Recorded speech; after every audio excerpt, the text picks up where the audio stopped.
Anyway, ang pag-uusapan po natin ngayon ay iboboto nyo pa ba si Mangga? Opo, lumabas na po ang advertisement ni Inday Sara Duterte kung saan iniindurso niya si Amy Marcos. At ang tema ay itim. No? Kinakailangan ay iboto daw ang mga merong ginagawa sa kabila ng kadiliman na ating nararanasan. Well, ano po ba ang masasabi ninyo? Kayo ba po talaga ay boboto kay Mangga Manang Amy? Well, anyway, ako po talaga, sa mula't mula, I have given Amy Marcos the benefit of the doubt. In fact, dun sa grupo namin na meron kaming GC na kasama si VP Sara, ako yung pinakahuling bumitaw kay Amy Marcos. No? At naniniwala naman kasi ako na kahit papano, may tunay na pagkakaibigan siya kay VP Sara. Kaya lang, gaya nyo, ako po'y nabahala. Noong panahon na naglunsad na ang alyansa at ito nga po ay nagsimula dyan sa Ilocos Norte, abay nakita natin na siya pa lumapit kay Marcos Jr. at siya pang nagsabing, itaas mo kamay ko, itaas mo kamay ko. Ang buong inaasahan natin ay hindi talaga siya sasali sa alyansa. Kasi ang sabi naman niya, siya ay magiging independyente. So nagulat na lang tayo na biglang sumali siya sa alyansa. Now, siyempre, naisip ko, ano ba naman ito, no? Gaya na nagsalita si VP Sara na kaya lang naman siya naging Vice President ay dahil siya ay nagamit ng mga Marcoses. No? Totoo naman po, kung hindi tumakbo bilang Vice Presidente si VP Sara, hindi po makukuha ng mga Marcos ang boto ng Visayas at Mindanao. Sa tutuusin po, kapag pinagsama mo ang boto ng Visayas at Mindanao, mapapantayan o hindi naman kaya masasapawan pa ang boto ng Luzon, maski nandiyan ang Metro Manila at ang Balance Luzon. So malinaw po talaga na ang kanyang dahilan kung ba't nanalo itong si Marcos Jr. ay dahil nakuha niya yung suporta ng Visayas at Mindanao sa pamamagitan ni Inday Sara. Kaya nga ang sabi natin, Mangga.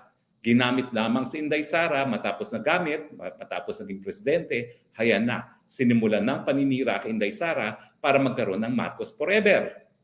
At sigurado naman tayo na magma-Marcos Forever yan kung hindi nga lang hanggang ngayon nangunguna pa sa lahat ng mga surveys ang Inday Sara Duterte.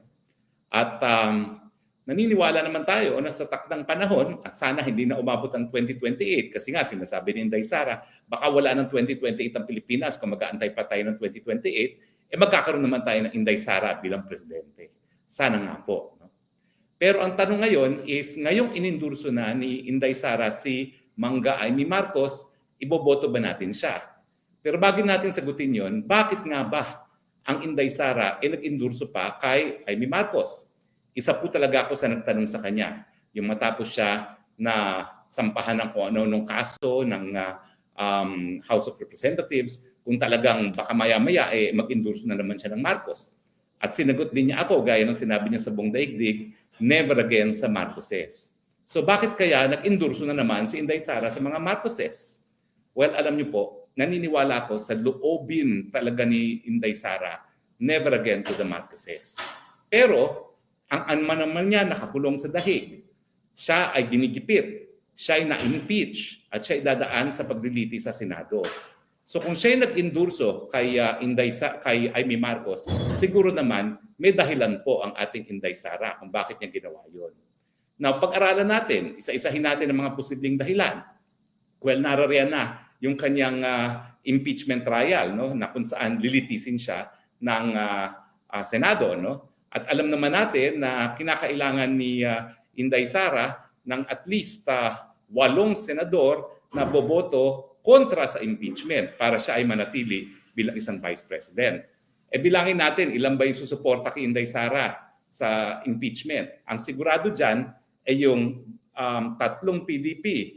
Si Robin, si Bongo, si De La Rosa. Okay? Yan naman po ay siguradong yung dalawa dyan ay siguradong mananalo na. Ngayon, na-endorso na rin ni VP Sara si Camille Villar. Siguro naman si Camille Villar, boboto na rin sa kanya. Sino pang posibleng bumoto kay Inday Sara? Nandiyan si Joel Villanueva. Sigurado naman po yan, boboto kay Inday Sara Duterte. Tapos, nandiyan din si Alan Peter Cayetano. Hindi masyado magkasundo itong dalawa, pero dahil naging vice presidente naman ni Tatay Digong si Alan Cayetano at nagsasalita ngayon, sigurado naman po ako na si Alan Peter Cayetano hindi rin susuporta sa pagtatanggal kay VP Sara.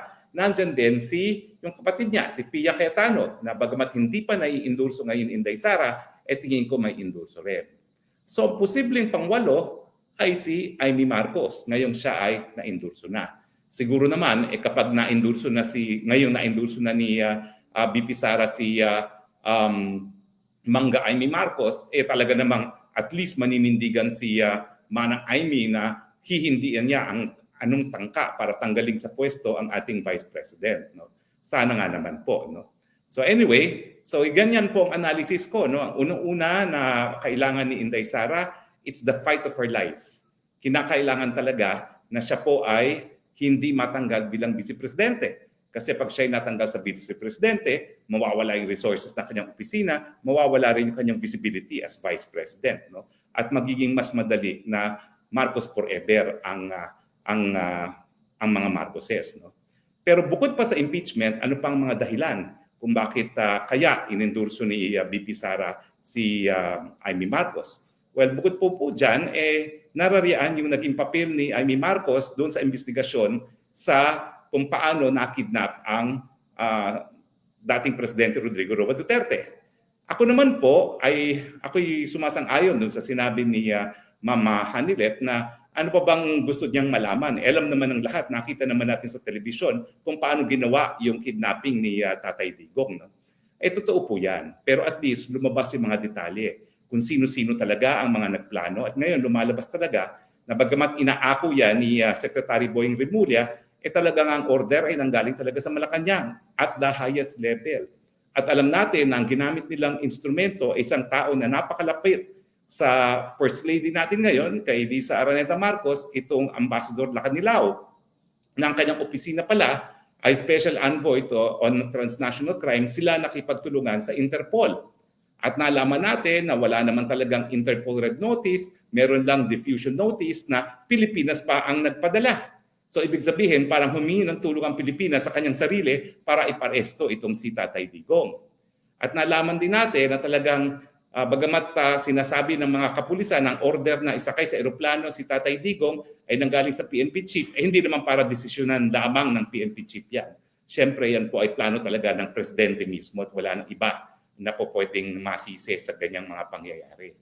So, totoo po ang sinasabi ni Ma'am Hanilet na alam na naman natin mga pangyayari, pero sa pamamagitan ng ganyang pagkakaroon ng hearing, nadetalye kung ano yung mga karumal-dumal nga na mga pangyayari dyan sa Senado. No? So let's give credit where it is due. Dahil po pwede naman na nagbingi-bingihan at nagbulag-bulangan din si Amy Marcos, pero siya naman po ay nanindigan. At siyempre, siya po ay bumitiw na rin sa alyansa. So kaya nga po, 11 na lang ang kandidato ng alyansa, dahil umalis na nga po si Amy Marcos sa opisyal na kandidato ng alyansa. At tama lang naman siguro na arugain ni VP Sara. Pero ano ba tingin nyo? Sa tingin nyo ba ay tinuturing talagang malapit na kaibigan ni Inday Sara itong si Mangga? Well, alam nyo, yung sandaling nagkasama kami sa Hague, nagkaroon ako ng bagong perspective dito kay VP Sara. Meron pala siyang distinction sa mga tunay na kaibigan at ang mga tunay na kaibigan niya ang hindi talaga nasa larangan ng politika at meron din siya mga political friends. At sa tingin ko, ang tingin niya kay Amy Marcos ay political friend na talagang alam naman niya na mga political friends ay narariyan lamang kung meron din silang silbi sa iyo. At hindi ito yung mga tao talaga na pagkakatiwalaan mo with your own life. So sa tingin ko, ganyan ang tingin ni Inday Sara kay Mangga. Hindi para pagkatiwalaan si Mangga sa kanyang buhay, pero alam niya na sa politika, talagang kinakailangan lang magkaroon ng alyado. Kumbaga, scratch your back at scratch your back. Ngayon, nangangailangan ng suporta si Amy Marcos. Siyempre, tinulungan siya ni Inday Sara at inaasahan naman natin na bagamat minsan nang nabigo si Inday Sara doon kay Amy Marcos dahil ginamit nga siya para manalo, at talaga namang wala namang masyadong nagawa si Inday Sara, si Amy Marcos para itigil yung mga maiitim na balak ng kanyang kapatid at ng mga kaalyado ng kanyang kapatid, kahit papano, magiging kakampi ni Inday Sara itong si Mangga Amy Marcos.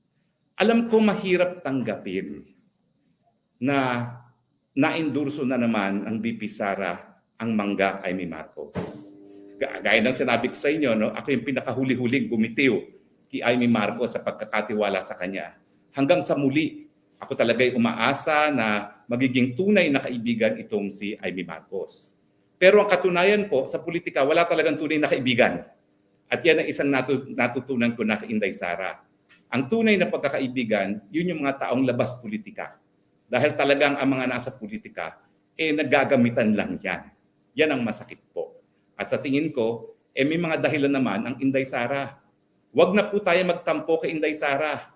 Bakit? Ang mga tatay ba natin, nakakulong ngayon sa dahig? Hindi. Ang ating posisyon ba ngayon ay nasa banta na matapos na dahil ikaw ay na-impeach na? Hindi. So kung Inday Sara na ang ama ay nasa kulungan sa dahig at kung si Inday Sara na siyang in-impeach na at dadaan sa paglilitis sa Senado ay nag-endorso pa rin kay Amy Marcos, sino ba naman tayo para tumutol? Hindi ko naman po sinasabi na hindi pwedeng magkamali si Inday Sara Duterte. In fact, nung sumunod ako sa kanya sa unit team, talaga alam naman natin na nagkamali si Inday Sara Duterte dyan. No? Pero sa ngayon, tingin ko naman, natuto na ng leksyon si Inday Sara. Kung dati madali siya magtiwala, ngayon hindi na madali magtiwala. Kung siya ay nag-endorso, meron ngayon siyang dahilan. At ito ay dahilan na naman sa larangan ng politika. So tama na po ang pagtatampo, tanggapin na lang natin na sa politika talaga kinakailangan magkaroon ng ganitong mga moves, kumbaga. Dahil sa politika talaga, kinakailangan may kakampi ka pag kailangan mo talaga ng kakampi, pero alam mo kung sino talaga ang tunay na mga kaibigan. Sa mga pinagdadaanan ko, kilala ko na rin po ang aking mga tunay na kaibigan. Sa totoo lang po, ako yung membro ng Kongreso, akala ko ang dami kong kaibigan dyan sa Kongreso. Pero nung naglitis ang mga WAD committee, kung sino pa yung mga akalain kong mga kaibigan, unang-una, yung mga tinuturing kong pinakamalalapit na kaibigan, ni minsan hindi nagpakita sa hearing ng Quad Committee para ako'y saklolohan. The best that they could do was wag nang sumipot sa mga hearing. Pero hindi yun ang kinakailangan ko. Ang kinakailangan ko, rest back. Pero none of those whom I consider to be my closest friends in Congress were there. The most na ginawa nila, nag-absent sila. At yung mga lukulukong mga nanira sa akin, yung mga lukulukong na talagang kung ano-ano mga pinagsasabi laban sa akin, ay nako. Bagamat hindi ko naman sila tinuring talagang kaibigan kahit kailan, hindi ko naman akalain na tuturingin akong kalaban. Pero alam nyo, money talks talaga sa politika. Lahat naman mga nangyari sa akin, dahil pera-pera din po yan. Nadaan sila sa pera-pera. Marumi po talaga ang politika. Pero ang problema, kung hindi naman makikilahok ang mga merong malinis na puso at malinis na mga pagkatao sa politika, hahayaan na lang ba natin ang puro mga puwersa ng kadiliman ang malalagay sa posisyon?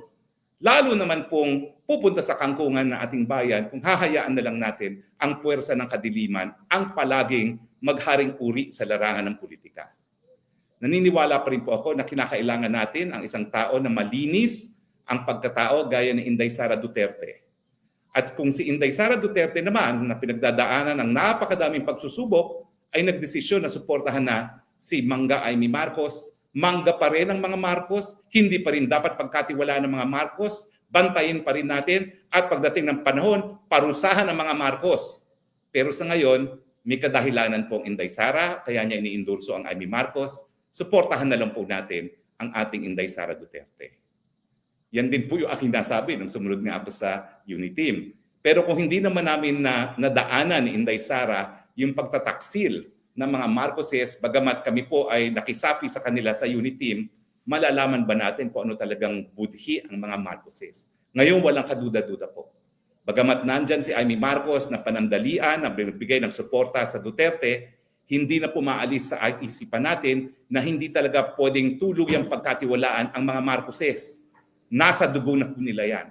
Nasa dugo na nila yan na magnakaw, nasa dugo na nila yan na magpasasa sa pwesto. Pero sa ngayon po, kinakailangan ni Inday Sara si Mangga Marcos, Mangga Amy, suportahan na lang po natin siya. nang sa ganun naman po, makatulong tayo sa napakadaming pagsubok ni Inday Sara Duterte. Hindi ko po sinasabi na nagbago ng isip ko sa mga Marcoses. Inuulit ko po. 2 beses na natin napagbigyan yung mga Marcoses, wala talaga silang kwenta. Pero sa ngayon po, na ang daming pagsubok na pinagdadaanan ni Inday Sara Duterte, suportahan po natin ang kanyang desisyon. So ako po, miski masakit sa aking damdamin, iboboto ko na po rin si Mangga. Sige na nga, dahil kung si Inday Sara na nakakulong ang ama, na si Inday Sara na inaapi ng Kongreso, na si Inday Sara na pinaalis ng Malacanang ay nakuhang endurso ang Mangga Amy Marcos, siguro naman ako, bagamat ako rin, ang dami kong pagsubok sa buhay, magagawa kong suportahan siya. Pero hindi na po tayo magpapabola. Hoy Mangga, boboto ka lang namin dahil kay Inday Sara Duterte. Do not make the mistake na nabola mo kami, na ibang klase ka, na iba ka sa iyong kapatid. Nag-iisa lang kayo. Ang Mangga hindi po pwedeng magbunga ng santol. Pero dahil nandyan si Inday Sara na humihingi ng tulong para sa iyo, susuporta kami, masama man ang aming mga loob. Tama ba ho ang aking sinabi? Alam ko po mahirap tanggapin yun, pero nandyan na po tayo. Wala tayong magagawa. At uulitin ko po, may dahilan si Inday Sara kaya niya sinuportahan.